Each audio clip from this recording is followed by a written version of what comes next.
So hi everyone, welcome back. Thank you for being here with me. I am Lou and this is the month ahead reading for Gemini, Sun, Moon and Rising signs.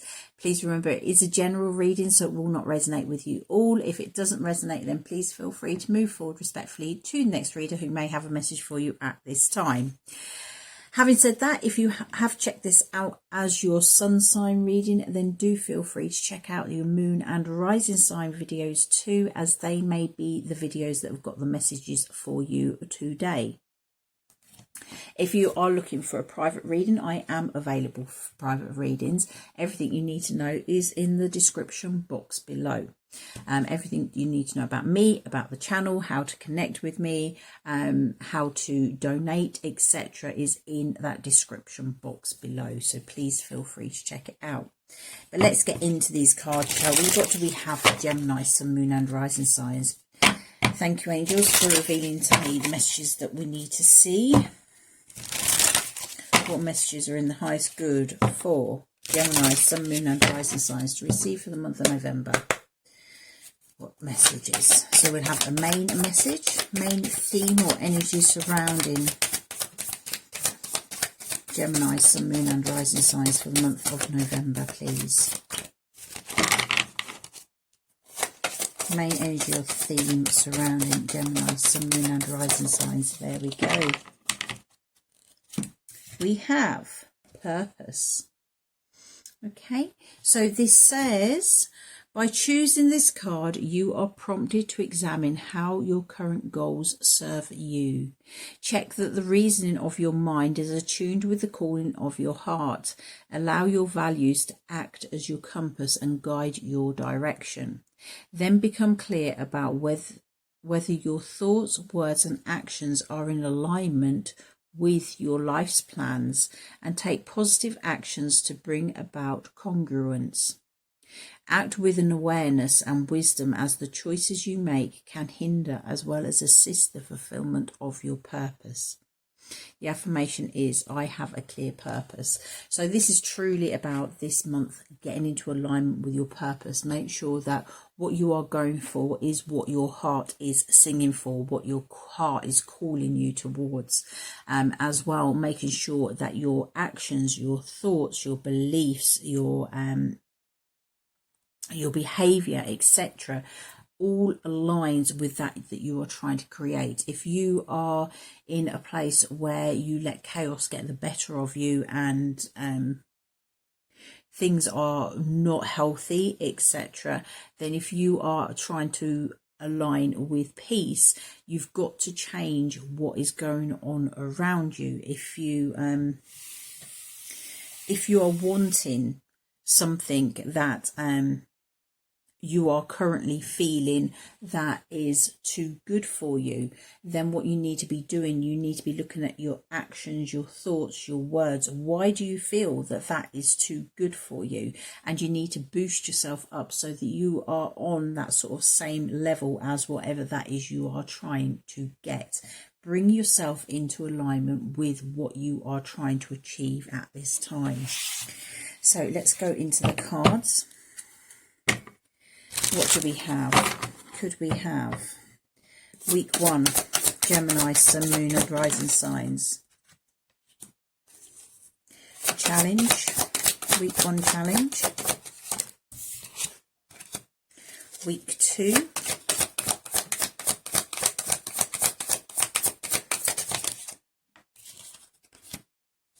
Week 2's challenge.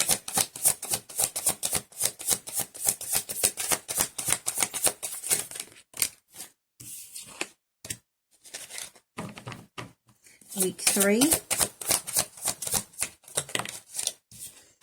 week 3's challenge,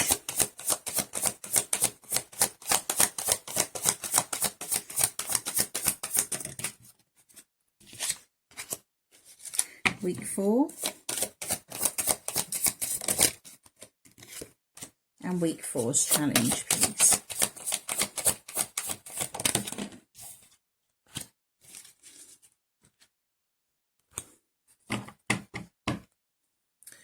Okay.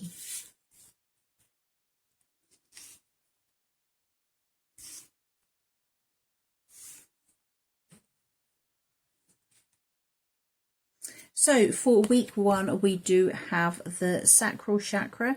So this is talking about creativity. It is talking about your desires, what you're wanting, sexuality, sensuality, all the niceness. It's a very feminine energy, being in that nurturing phase of your life, etc.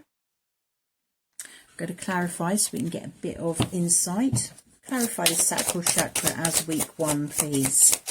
What do we need to know about sacral chakra for week 1?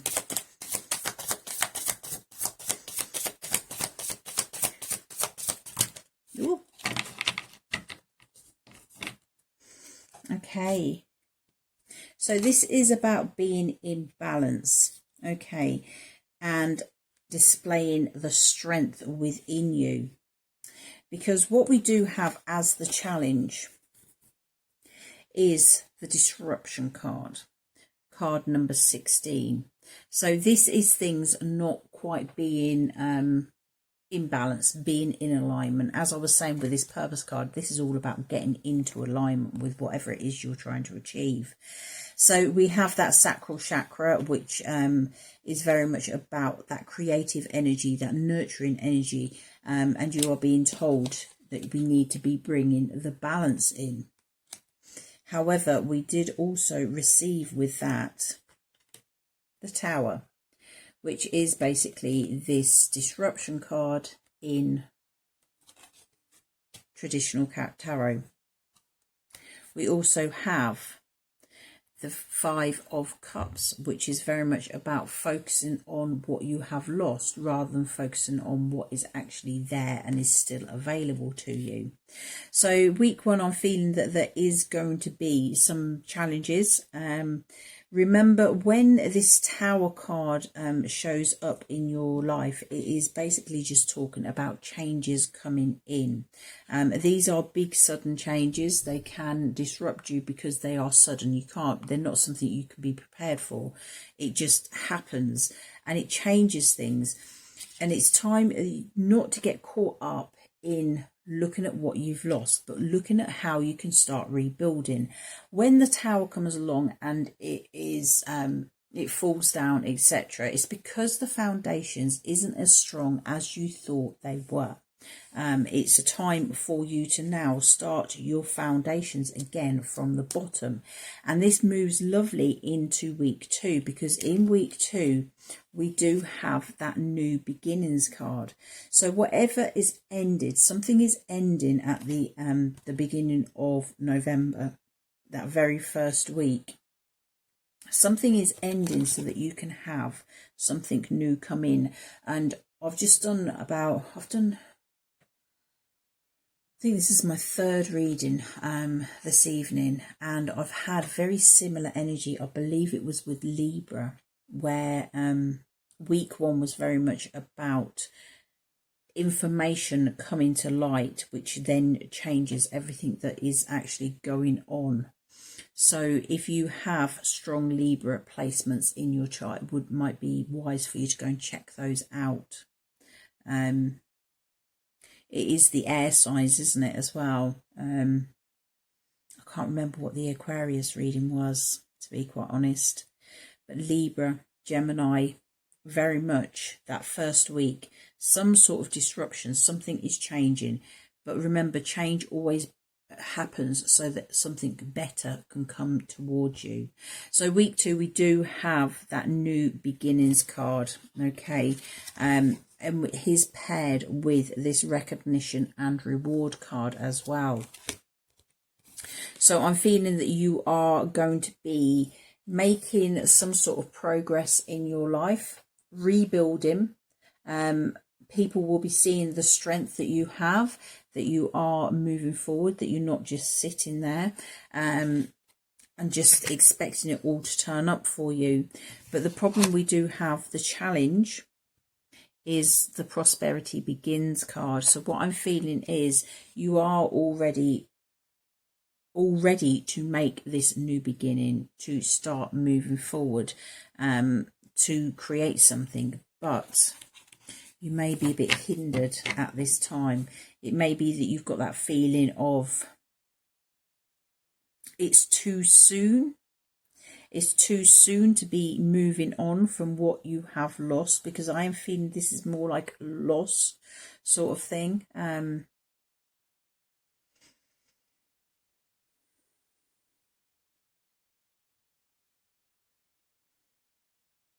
Yeah, clarify.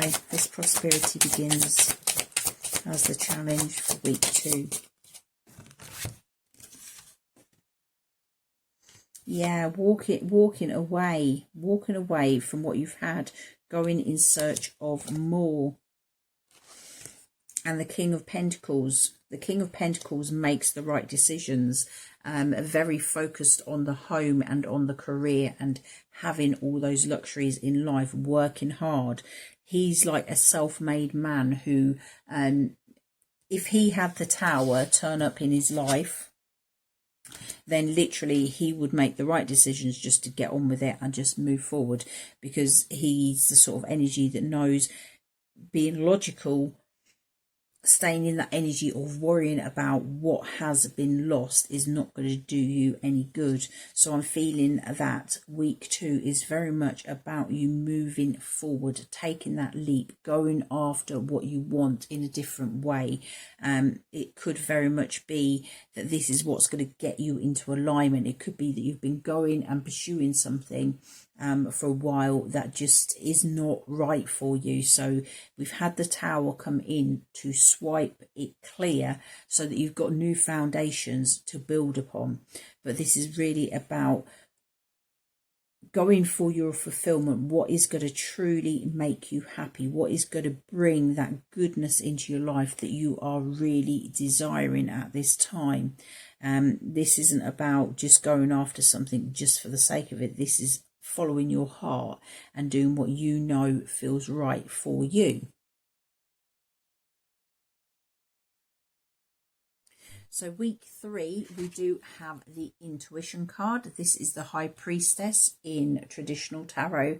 This is all about you trusting your intuition, what feels right for you, which way you should go, when you should go that way, etc.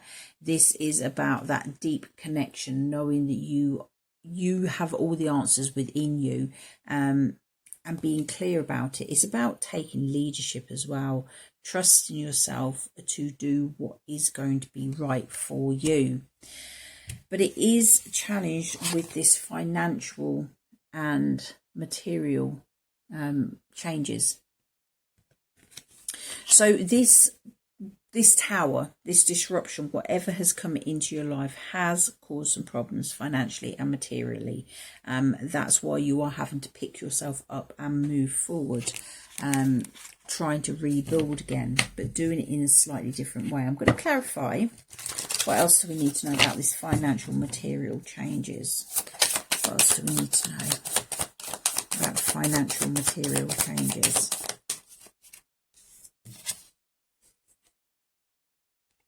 Yeah, we have the 8 of Swords, okay? So that is very much talking about you feel like your hands are tied, that you can't move, you can't do anything, that you are a bit stuck. So this is what you're trying to overcome this week. Using your intuition to get away from feeling stuck, for helping yourself to move forward, to get out of that place of just feeling like your hands are tied.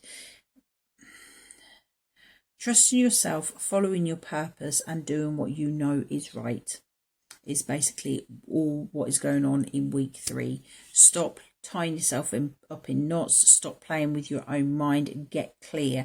Have clear focus, have clear thought, have clear connection to the universe to receive the messages that you need to receive. So week 5, it's not week 5, it's week 4. I'm just wondering now why I'm saying week 5. The card number is number 5, but I couldn't actually see that when I said it. This could flow on into sort of like the beginning of December is what I'm feeling. We do have that emotional loss card. I'm going to clarify it. What do we need to know about this emotional loss? as the theme of the week.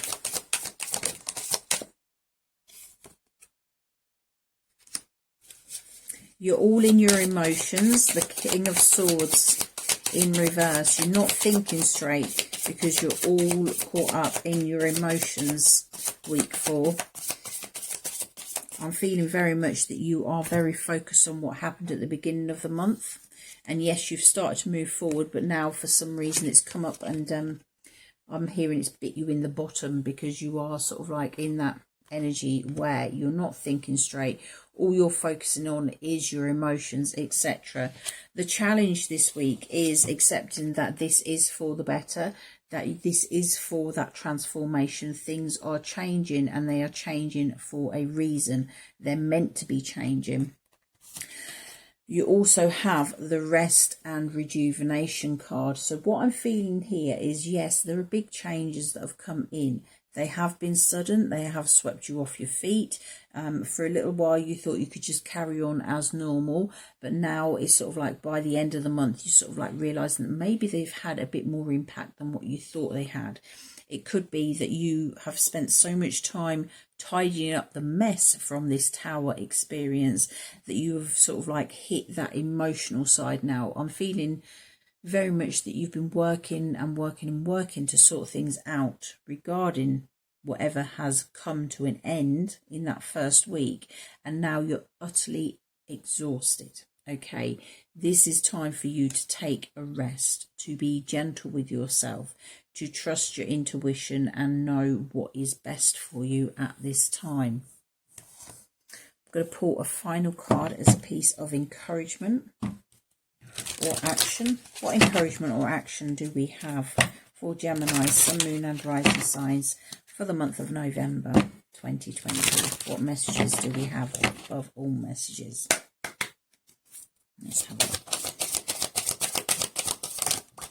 Piece of advice, encouragement for Gemini, Sun, Moon and Rising signs.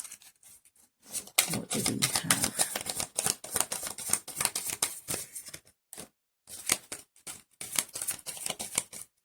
There we go. Mend a broken heart, fairy. This might have come out for a Gemini as well. Very, very similar. I'm feeling very, very similar. Did I just say Gemini? I meant Libra. If I said Gemini, this is Gemini's reading. This is Libra. This came out for Libra as well. As I said, with Libra, it was very much that at the beginning of the month, you had disruption, things coming to light, what you wasn't aware of, etc. And having to move forward with things. And the advice was this broken heart, mend a broken heart fairy too. So please feel free to check out that video as well, as it may have messages that are beneficial for you. Let's have a look. We are on card number 36. There we go. So I will hold the card just there for you. Okay, so we have card number 36, Mend a Broken Heart Fairy, Healing from Heartache. Here she comes to gather up your heart's sore pieces and place a sweet bandage on the place that was most wounded. And this one tender gesture does more to heal you than could 1,000 years of therapy. It's time for small kindnesses to be received, for you to know that the little gifts of friendship and sweetness are the ones that will assist you most at this time. Allow yourself to be treated gently, to be attended to with kindness, and to be hugged. Allow yourself to accept that this is a time when you need to take good care of yourself. You are healing and on the mend, but do not undo her medicine by forcing yourself to hurry up and get over it. The Mend a Broken Heart Fairy speaks.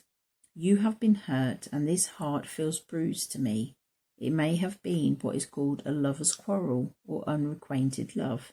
It may have been a breakup. It may have been that an adventure in love has turned harsh. But I am here to help you mend, and I will not let your broken heart bleed. I will wash, heal and place bandage over the wounds and send you the healing that means deep, restful sleep and peace return to you. I want you to take it easy on the path of love for now. Soon you will feel your vitality return, but for now it's time to rest. The divination meaning is, when you have heartache, it is important to treat yourself well. Take time away from the flurry of shoulds you are so often confronted with. Why not take some time to snuggle on the couch with a favourite old movie and have a sniffle? Have a long, comforting bath, and be sure to make a promise to yourself to let close people who are worthy of your love in. It is not about being bitter or guarded, but you are a sensitive and sweet, tender, sweet being, and some people are just not. So now is not the time for harshness. Soft blankets, sweet dreams, long baths, and a reduction to the harsh energies around you are best. Then the Mend a Broken Heart fairy can fly in to soothe you, and you will feel her presence, and she will lift the pain until all that is left is sweet, gentle wisdom. Okay, so she's telling you to take it easy, to be gentle on yourself. This tower will probably affect you more than you think it is, and it will play with your emotions, etc. The last week you are being told to rest and rejuvenate, take time to yourself. Be gentle on yourself. Don't be striving too much that you are neglecting your own self-care. That is when we get to that point where we burn out, where we get to the point where we turn into an emotional wreck. Let's be honest, if we ignore things for too long, it comes out, and it comes out in a way that is not good for us. It will come out in a way where it's like all this pent up emotion will overwhelm you. So just be gentle on yourself. If you need to cry this month, make sure you are crying. If you need to talk to someone, make sure you are talking to someone. Make sure that you have got people around you that can support you, that are there for you, that can give you that bit of kindness when sometimes you can't give it to yourself, even if it's someone who comes around and tells you to sit your backside down while they make you a cup of tea, etc. This is sort of like just looking after yourself. Being kind to you is so important this month. You have got changes because you are bringing yourself into alignment with your purpose. The whole month is regarding your purpose, and it is getting you into that place where you are ready to receive that which you are pursuing at this time. Okay, so that is your message. If it is resonating with you, please give me that thumbs up. If you feel inclined, drop me a comment below. I do like to check out your comments, and it does mean a lot to me that you are here sharing this time with me. If you haven't done so previously and you feel inclined to, please click on that subscribe button, and don't forget to click the notification bell as well. I do upload daily, so there's always new content here. By clicking that bell, you will get a notification as and when I do upload each and every day. So having said that, you take care of yourselves this month. Remember, just take care of yourselves. It might be a bit of a bumpy road, but it is bringing you in alignment with that which you truly desire. Okay, so take care, and I will see you soon. Bye-bye.